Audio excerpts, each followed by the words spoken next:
But I'm going to bring up to the mic, she is the director of the lifestyle section for our magazine, which is escapethematrix.com. Again, that is EXCAPE, thematrix.com. She does a thing on a regular. You can find her at many of the open mic spots here in Baltimore, but she is a regular and is family to storytellers. So please, everybody, give it up to the sister who, when she walks, it lights up wherever she goes.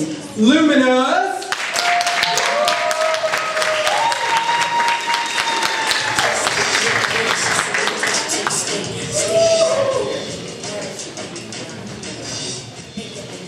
How y'all doing?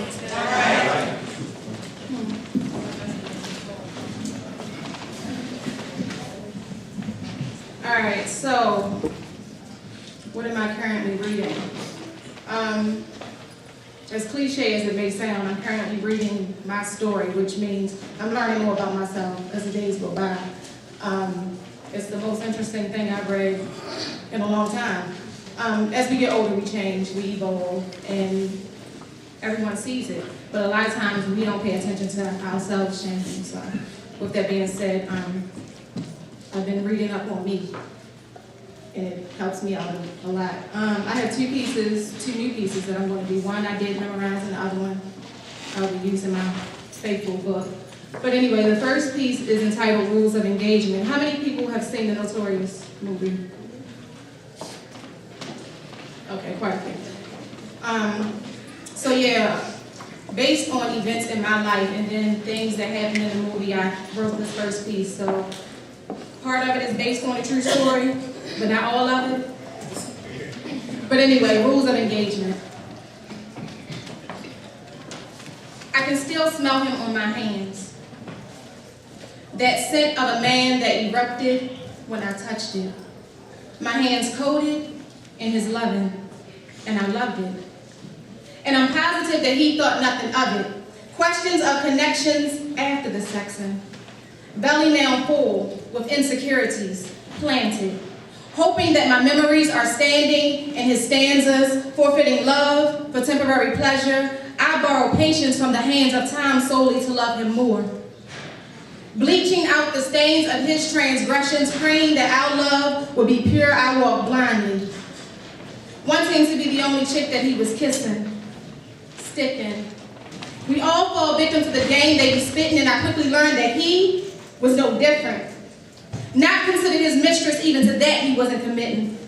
But I was with it in the beginning. Resentment in my eyes, swimming. Upstreams tinted green, and they say that I have bigger fish to fry, and that there are more out there in the sea, but for some strange reason, all I see is he. Mine is she, of course, because I'm praying that she becomes me. Exchanging one-night stands for wedding bands and thoughts of eternal bliss.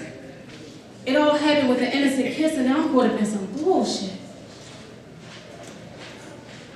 Unnecessarily. Subconsciously knowing that he will never marry me, but here I stand faithful. We bartered words full of promises underneath the arches covered with lilies. Mama's asking how did she raise a girl as silly as I. So God, please make me a bird so I can fly far, far away from here. Perched on towers looking down with a bird's eye view. It's a damn shame what blinders can do to you and how your emotions can lead you blind. But blame it on the girl in me. Because my life is love, and his love is life, and the woman whom he took as a wife, plus the family that they plan to raise.